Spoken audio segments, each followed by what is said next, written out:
네, 안녕하세요. 법무법인 여운의 홍기용 변호사입니다.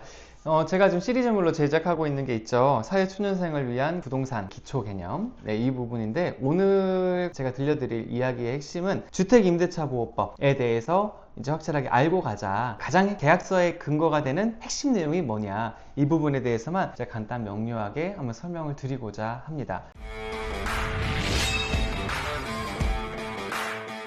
자, 그럼 주택임대차보호법.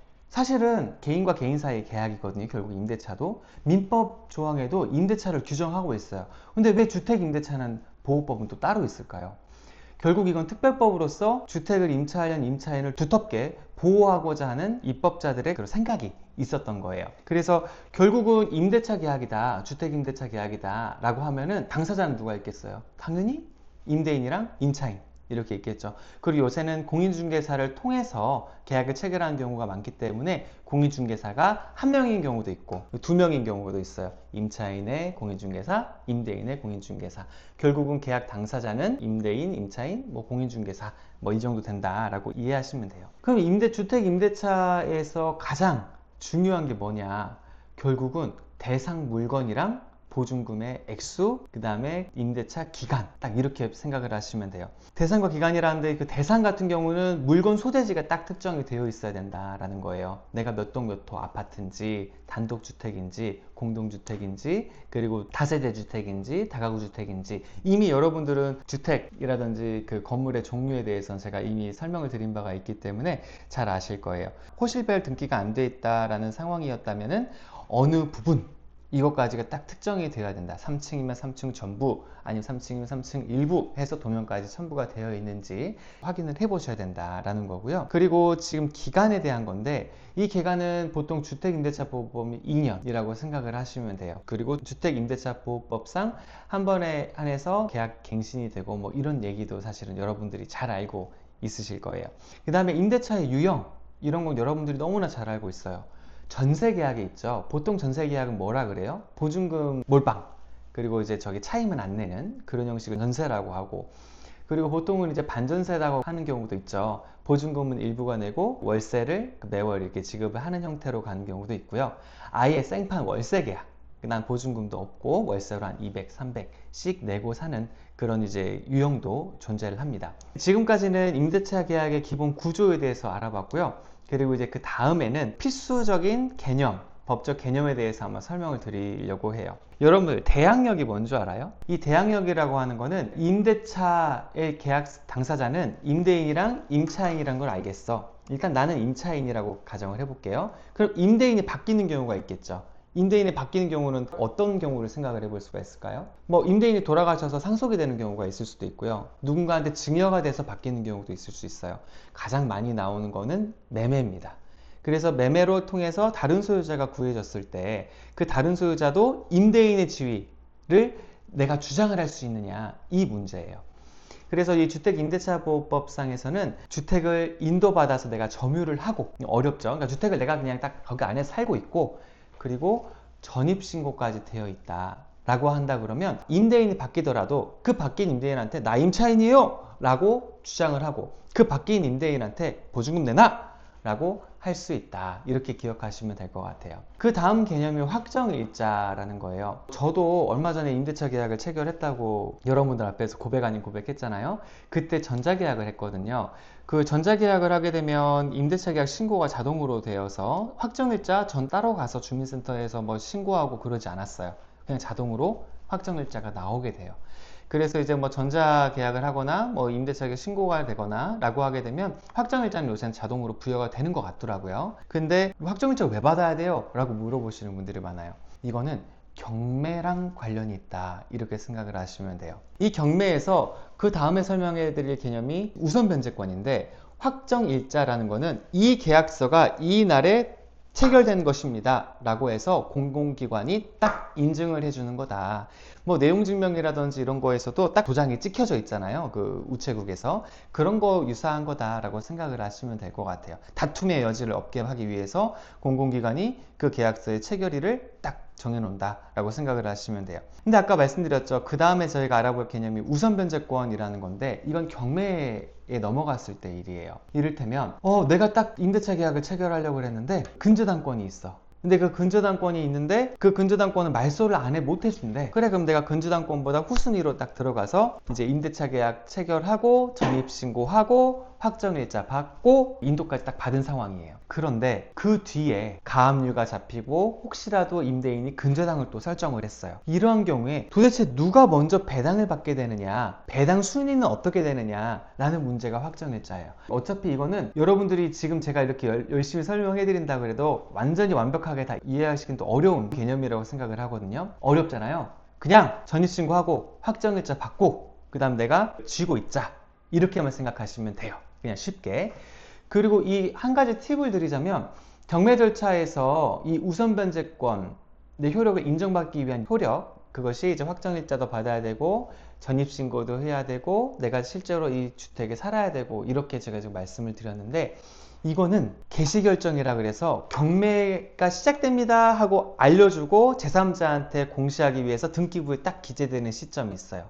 적어도 그때는 대항력이라든지 우선변제권의 요건을 갖추고 있어야 돼요. 그 이후에 만약에 내가 전입신고를 했다, 그 이후에 확정일자를 받았다, 보호를 전적으로 받기 어려울 수도 있어요. 경매에 들어갔으니까 내가 그 효력 그땐 유지하고 딴 데 살고 그 다음에 저기 딴 데 전입신고해도 되겠죠?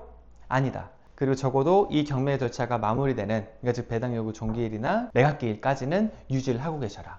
불편하잖아요. 여러분들 거기서 지금 경매 진행되고 하는데 계속 임대인이 보증금 못 주고 있다고 계속 거기서 살고 계실 수는 없잖아요. 그래서 나온 게 임차권 등기명령이다. 임차권 등기명령을 딱 하면 그냥 아예 그 우리의 대항력이라든지 우선 변제권의 그 효력 자체를 딱 픽싱을 해두고, 나는 그냥 이제 등기가 된다고 하게 되면 다른 부동산에 전입신고하고 뭐 살기도 하고 해도 전혀 관계가 없다. 그래서 어떻게 보면은 제가 지금까지는 그 필수 개념을 설명해 드리면서 이제 경매 절차도 살짝 언급을 했는데, 이 경매 절차 같은 경우 나중에 제가 한번 길게 설명해 드릴 그런 기회가 있을 테니까 조금만 궁금하셔도 좀 참아 보시기 바랍니다. 자, 그리고 세 번째, 등기부등본에 대해서 제가 핵심 내용만 빠르게 한번 알아볼 수 있는 시간 한번 가져보도록 해요.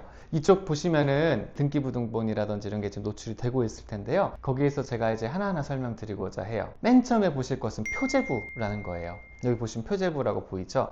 이 표제부는 부동산의 이름표다, 이렇게 생각하시면 돼요. 주소가 뭔지, 도로명 주소가 뭔지, 그 다음에 이 부동산의 유형, 즉 단독주택인지 주택인지 이런 유형, 내가 실질적으로 점유하고 있는 부분, 점유 부분은 뭔지, 그리고 뭐 대지권의 비율은 어떻게 되는지, 이런 부분까지 다 나오는 거예요. 그래서 제가 아까 앞선 그 이야기에서도 여러 번 설명드린 게, 그 부동산, 그 등기부등본의 건물 유형을 보고 실질적으로 그 실사를 나가서 한번 보라고 여러 번 말씀드렸잖아요. 그 유형이 어디에 적어져 있어? 부동산 등기부등본의 표제부에 적어져 있다. 그래서 표제부는 내가 이 호실이랑 맞구나 해서 임대차 계약서에 써진 물건이랑 이 부동산 등기부에 기재됐던 맨 상단에 기재됐던 것이랑 동일한지 여부만 이제 표제부에서는 확인을 하면 된다, 이렇게 이해하시면 되고요. 그 다음에 노출되는 것이 이제 갑구라는 거예요. 뭐 갑이 뭐야, 이렇게 생각할 수 있어요. 근데 부동산은 갑구랑 을구 이런 게 나와 있는데요. 갑구는 소유권에 관한 사항이다, 이렇게 이해하시면 돼요. 그럼 소유권에 대한 사항이 뭐예요? 소유권 보존 등기가 있을 수 있어요. 이 소유권 보존 등기 뭐냐면, 건물을 처음 올린 사람이 거의 소유권 보존 등기를 취득한다고 생각하시면 돼요. 보통은 건축주. 그리고 소유권 이전 등기, 이거는 그 이후에 매매가 되거나 강제 경매가 돼서 낙찰을 받거나 증여가 되거나 상속이 되거나 해서 소유권을 이전을 받은 사람을 표현하기 위한 방법이 소유권 이전 등기다, 이렇게 생각을 하시면 되고요. 또 있어요. 신탁 등기가 있어요. 신탁 등기는 뭐냐, 담보 신탁이나 이런 것처럼 부동산의 소유자가 신탁회사다, 이렇게 여러분들 이해하시면 좀 편하실 것 같아요. 물론 이게 정확한 설명은 아니지만 그 신탁 등기도 갑구에 보면 나와 있다. 그리고 정말 무서운 건데요, 가등기라는 것도 있어요. 매매 예약 가등기다라고 해서, 만약에 제가 우리 팀장님이랑 그 계약을 체결하면서 원래는 제 소유예요. 근데 팀장님한테 팀장님 제가 3년 이후에 이거 부동산 팔게요. 이렇게 해놓고 제가 얼마에 판다 이런 얘기까지 해놓고 가등기까지 팀장님이 해놔셔. 그 물건 잘못 들어가잖아요. 팀장님께서 만약에 등기를 치겠다 해갖고 등기를 쳐줘버리면 나는 말짱 황이 될 수도 있어요. 가운데 벙 떠버린다라는 거예요. 그것도 확인할 수 있는 거. 그것도 없어야 되죠. 당연히 신탁 등기도 없어야 되고요. 그리고 적어도 내가 이제 입주하는 시점에는 분명히 없어야 돼요. 가등기 역시 너무나 불안한 거기 때문에 없어야 돼요. 왜냐면 내가 낙동강 오리알이 될 수도 있기 때문에. 그래서 이것도 어디서 확인한다? 갑구에서 확인한다. 또 뭐가 있어요? 압류 등기, 가압류 등기, 가처분 등기 이런 게 있어요. 즉 소유권을 제한하는 게 다 갑구에 들어간다라고 생각하시면 돼요. 여러분들 그 가압류가 뭐예요? 가압류는 금전채권을 보존하기 위해서 담보를 딱 걸어놓는다 이렇게 생각을 하시면 돼요. 그리고 가처분은요, 그냥 뭐 금전채권 이해에 걸린 뭐 소유권 이전 등기 청구권이라든지 이런 부분 그런 걸 보존하기 위해서 묶어둔다 이렇게 생각을 하시면 돼요.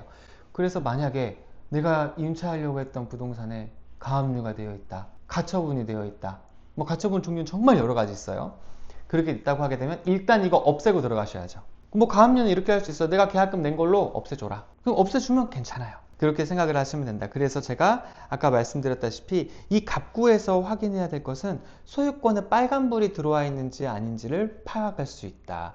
그리고 내가 임대차 계약하려고 하는 임대인이 진짜 이 등기부상 소유자가 맞는지. 소유자가 다를 경우에는 뭐예요? 혹시라도 전세사기에 연루될 수도 있어요. 아예 권한이 없는 제3자가 계약을 체결하는 걸 수도 있기 때문에 그때는 제가 이후에도 말씀드리겠지만 위임장이라든지 인감증명서라든지 이런 것도 다 가져와라고 해서 여러분들이 파악을 하셔야 된다. 그래서 이거는 제가 소유권에 관한 사항은 갑구에서 확인하면 된다 이거 말씀을 드렸고요. 그 다음에 을구에 대해서 이야기를 할게요.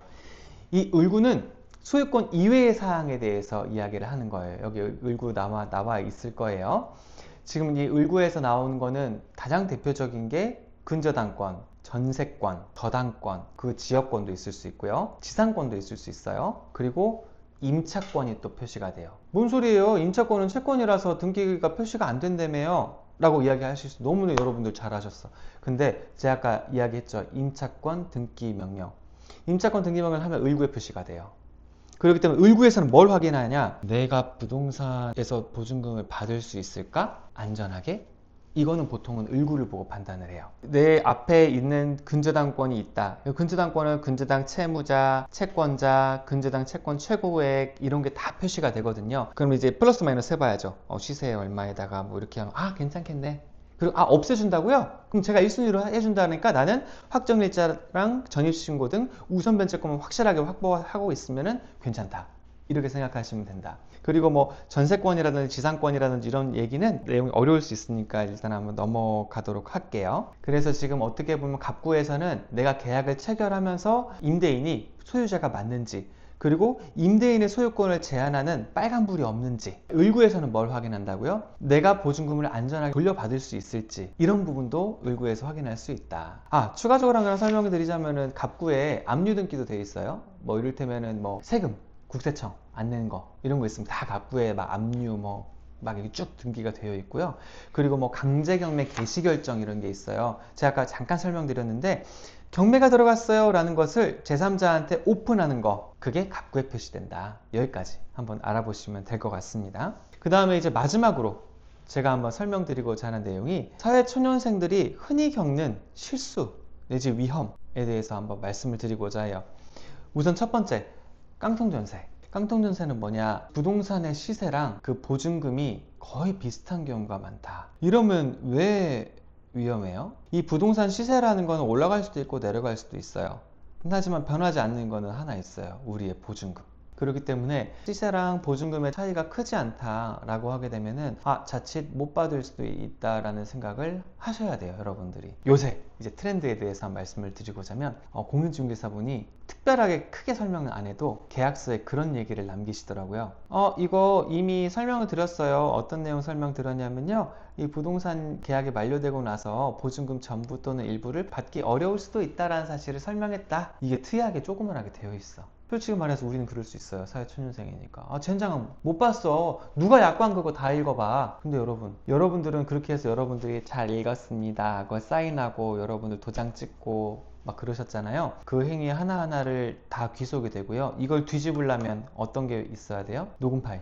그때 설명 안 했다라고 하는 거, 아니면 이게 나중에 그냥 일방적으로 삽입된 조항이라는 거, 거의 입증하기 어렵다고 생각하시면 돼요. 그래서 여러분들 깡통전세라든지 이런 거 당하지 않으려 그러면 여러분들이 KB 부동산 시세라든지 이런 걸 한번 확인을 하시고, 보증금의 액수 이런 것도 확인하시고, 요새는요 은행이 그거를 제일 더 빨리 알아요. 그래서 이제 은행이 전세자금 대출에 나오는 범위를 어느 정도까지 설정을 했는지, 그리고 은행은 그거에 대해서 감정이라든지 이런 걸 또 따로 하는 경우도 있거든요.